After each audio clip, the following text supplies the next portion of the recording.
untouched southern Great Plains, for centuries subject to unpredictable weather, relentless wind, and recurrent drought, but in season the richest grazing land on earth. Then came the cattleman, overgrazing and scarring the lush plains grass that held the water in the soil. In 1887, the farmer came, heedlessly ripping away the protective cover of turf that kept the soil from blowing away in time of drought.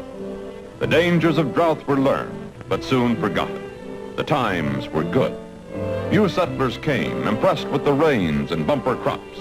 The fertile soil, considered inexhaustible, was taken for granted. My father brought me to the Panhandle in 1890. And in 1913, my brother and I bought this ranch. And for several years, we had a very fine condition. But the farmers came here in the 20s, long about, I'd say about 27 or 28, and they began to buy this land and break it up and plant it into crop, in corn.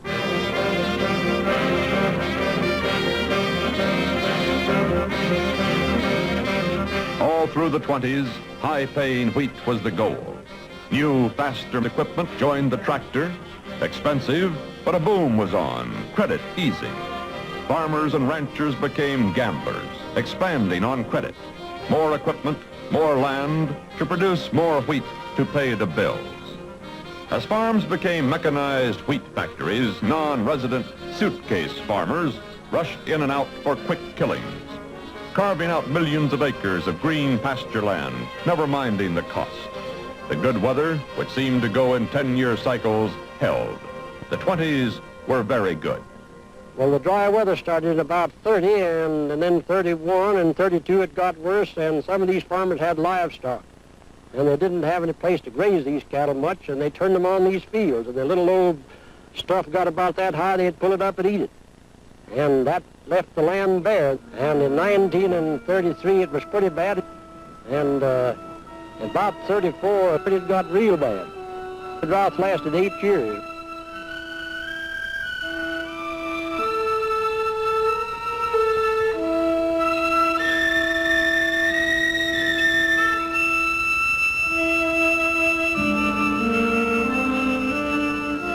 Man's greed and years of careless cultivation now took their toll.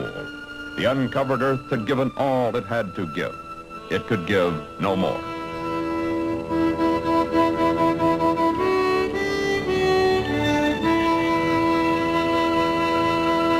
As the added ordeal of depression tumbled the price of wheat, the land, mistreated, parched by drought, was pulverized to produce still more wheat.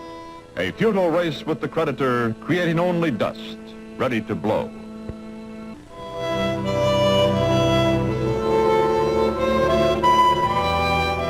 Thousands poured into the plains to grab what they could from the soil. Unknowingly, they were creating this area that in the 30s would be called the Dust Bowl. Its center, Dalhart, Texas. At first we'd think it was rain, but we'd soon find out it was dust, dirt. They always talk about the dust, but I said it was the dirty 30s. It was dirt. Dad farmed quite a bit of ground at that time. We had 5 quarters, and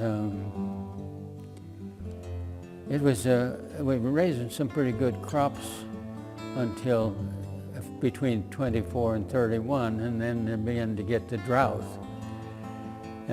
We were also responsible for this blowing by the method in which we were farming at that time, as were the rest of them.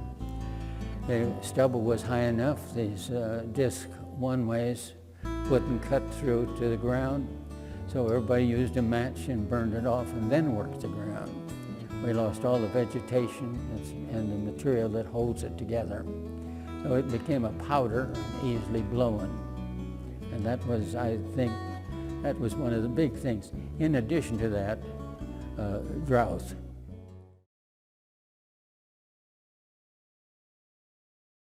In a moment, but the Dust Bowl kind of 1934 to 1941, and we're specifically looking at how it affected the Great Plains in the United States. It really affected 6 or 7 states: Oklahoma, the Panhandle of Texas, Kansas, Nebraska, a little bit of New Mexico, a little bit of Arkansas, Colorado, but kind of that Great Plains belt right there on the map is what we're talking about. But it's not like it was just a natural disaster that happened in a vacuum. It didn't kind of just roll in like these giant clouds came out of nowhere. We want to kind of travel back and take a look at how we can put this in context to make sense of it. And to do that, we kind of have to start from the beginning.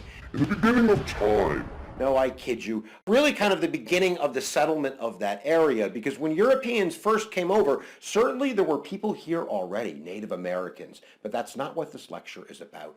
But the Europeans saw the Great Plains really as somewhere where you wouldn't want to live.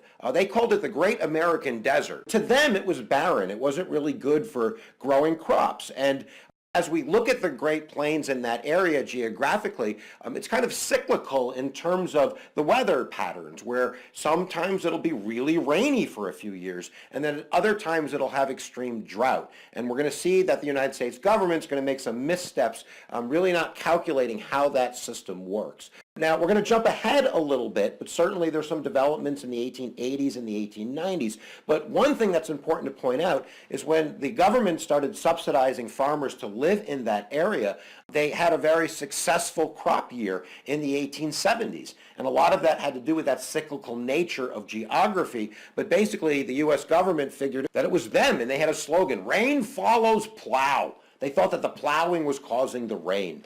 Oh, Jiminy Crickets, what were you thinking? And that's going to cause the U.S. government to even offer some more carrots. I don't know why carrot is an incentive. You know what I mean. They're going to offer more incentives to get people to move out to the Great Plains because they think that this growing is a good thing. It's not a good thing. In 1904, I have a little bit of an accent now, they passed something called the Kincaid Act, and this is going to offer up like 640 acres to people that are going to move to the unsettled areas of western Nebraska. And then in 1909, we get the Extended Homestead Act that's going to double the 160 acres to 320 acres because they believe it's time for people to start growing even more. And then certain things kind of happen really fast. Now, we have more immigration at the turn of the century. That's certainly going to lead more people out there. But we also have World War I, and that's going to cause a great need for this agriculture, for this crop, and prices are going to go up, and people are going to get excited. And you add the Russian Revolution to this, and the Russians pulling out of World War I, having their own problems, it's going to cause even more of a need for these crops. And of course, along with World War I and the Russian Revolution, we get industrialization. We get automated plows and automated harvest. We have now gas-powered tractors. We have the ability with less labor to dig and plow more. And that's the problem. It's the 1920s. I mean, there's some other layers to this as well. You have a lot of debt and loaning and credit that's being used in the 1920s. So a lot of farmers are buying this new machinery on debt, thinking that these high crop prices are going to last forever and the rain's going to keep coming and it's always going to be a bumper year. Yeah, not so much. So the 1920s might be a very successful time, but certainly that's going to run out as we hit the 1930s. And now we have a whole lot of farmers that owe a whole lot of money that are really overcropping and overproducing this land. And this land, which was once fertile, is now really drying out. And that deep plowing that's now occurring, they're going even deeper on this fertile soil, is bringing out that native grass that's trapping any type of moisture. And you're really creating the conditions for a natural disaster. The greatest man-made catastrophe, environmental catastrophe in American history, superimposed over the greatest economic cataclysm in world history, the Great Depression. I still can't fully comprehend what it must have been like to be in one of these black blizzards. Towering mountain ranges coming at you more than a mile high, sometimes 200 miles wide, that could blot out the sun and make it inky black during the day, where you couldn't even see 3 or 4 feet in front of you, that there was not a safe place from the dust. was a 10-year apocalypse that I don't think we can fully appreciate because we tend to pigeonhole stuff in American history and say, oh, this is the grapes of wrath, you know, boom, done. It's much more complicated than that. And the story of the human beings that survived this 10-year apocalypse is one of the most moving and one of the most dramatic stories I think we've ever come across. All the birds, everything was flying south. We could see this thing rolling in. And my brother told me he thought the end of the world was coming. Well, of course, that scared me half to death, and I wasn't so sure about it. Times. It was really, really tough times. We didn't know what the devil was going to happen next.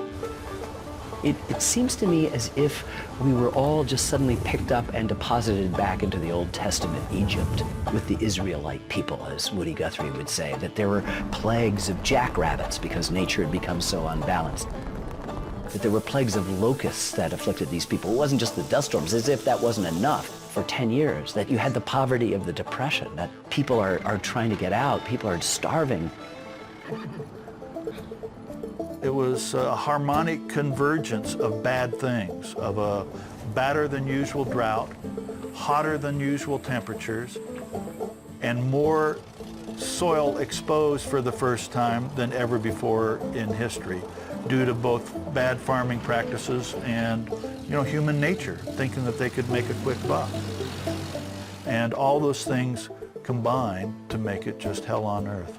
Well as in the rural part of the world, the United States, it just kind of fell apart, and it didn't really matter what was happening globally or even nationally. What mattered to people was the fact that they weren't making money, that banks were foreclosing on their property. People weren't necessarily concerned with politics. People got hit economically so hard, so quickly, that it really made society real.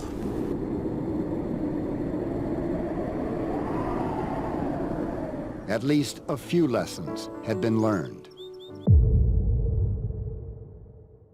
We were just too selfish, and we were trying to make money, and it didn't work out.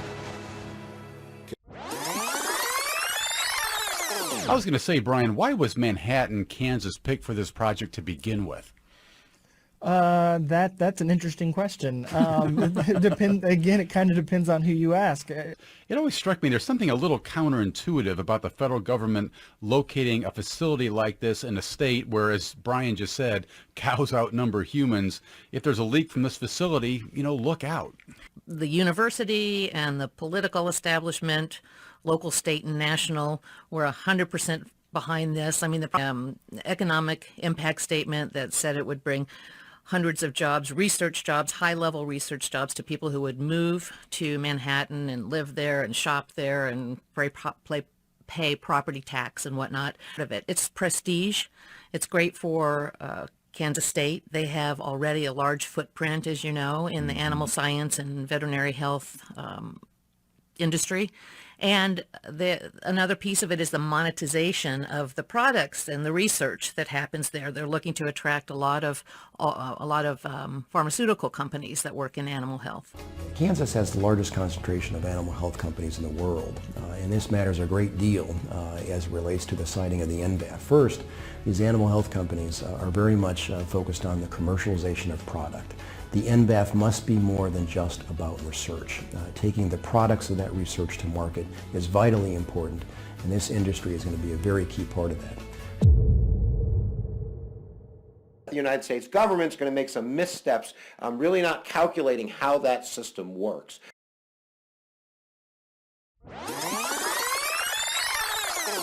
Brian, Laura just used this word leakage out of this facility. I think maybe we should give our listeners some context. If there is a leakage of foot and mouth disease, for instance, this could be nothing short of catastrophic in a state like Kansas, right? Yeah, I mean, it'd be a really big deal. Just to give kind of an idea of what, back in 2001, there was an outbreak in the United Kingdom, and it cost them, so it lasted, I think, 6 to 9 months before they were able to kind of really wrap it up. They had to kill millions of cattle, and it cost about $10 to $15 billion is their estimate, and what it cost the economy there in the United Kingdom when this happened just in 2001, not that long ago. So a leakage like this in a state like Kansas, you might see something similar, Brian? Is that what you're saying? Yeah, I mean, cattle outnumber Kansans 2-1 pretty much, and so good for us. If this were to spread, and again, a lot of what they're trying to study here at NBAF is actually, if there were an outbreak, how can we identify it and diagnose it and stop it from spreading quickly? So it's kind of hard to guess how far it would spread, but if it were to spread as quickly as say it did in the United Kingdom, if they didn't recognize it fast enough, then yeah, I mean, we're looking at billions of dollars, not just to Kansas's economy, but to the United States economy, because of none of this stays here in Kansas. Everything is transported somewhere else. They had a very successful crop year in the 1870s, and a lot of that had to do with that cyclical nature of geography, but basically the U.S. government figured that it was them, and they had a slogan, rain follows plow. They thought that the plowing was causing the rain. Oh, Jiminy Crickets, what were you thinking?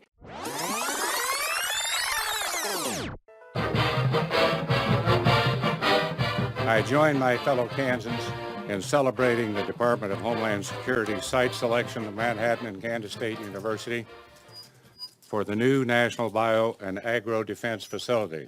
Our agriculture heritage and our understanding of the importance of this research have truly paid off, and it will pay off big time. Very few people on their Christmas list had NBAF in their Santa Claus letter. I did. I just want to tell you, what do you want for Christmas? NBAF. And it's a little early, but it's a great day for the university. It's a great day for this region. It's a great day for the state of Kansas, and I think it's a great day for the country. This is a fabulous get for us. It will make us, it'll make Kansas really the undisputed international leader in the animal health industry.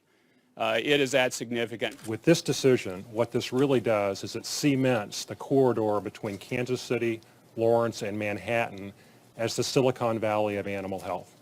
The citizens of Manhattan understand the need for a facility like NBAF and its benefits. The NBAF is a tremendous win-win for absolutely everyone. The nation will benefit from the unmatched animal health research expertise and infrastructure in Kansas, and the Kansas economy will benefit greatly as we work to achieve the NBAF mission.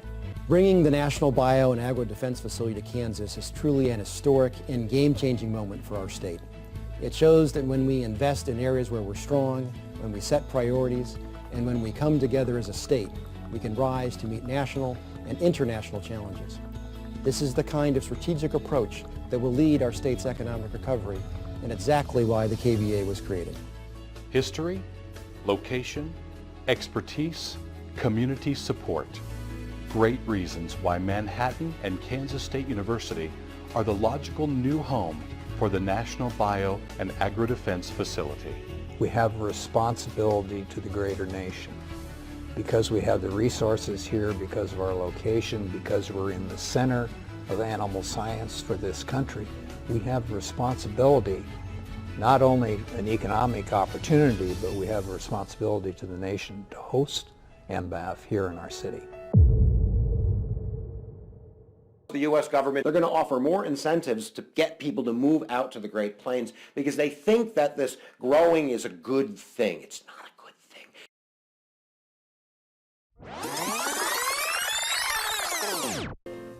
My folks put in one of the first irrigation wells, and we thought it was a great idea. As I look back at it now, it was the beginning of a bad idea. Having irrigation water permitted us to do some things that weren't good for the long term. We want it now.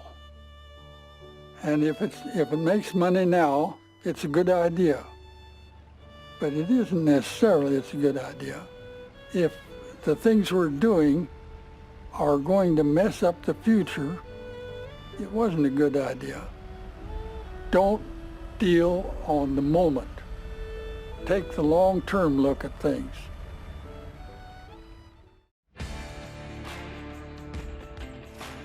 So now that America has several months of proof that a disease outbreak can cause catastrophic damage to our entire nation, isn't it time that Congress and the President stop this crazy plan of inviting the most highly contagious diseases known to cattle into the heart of cattle country?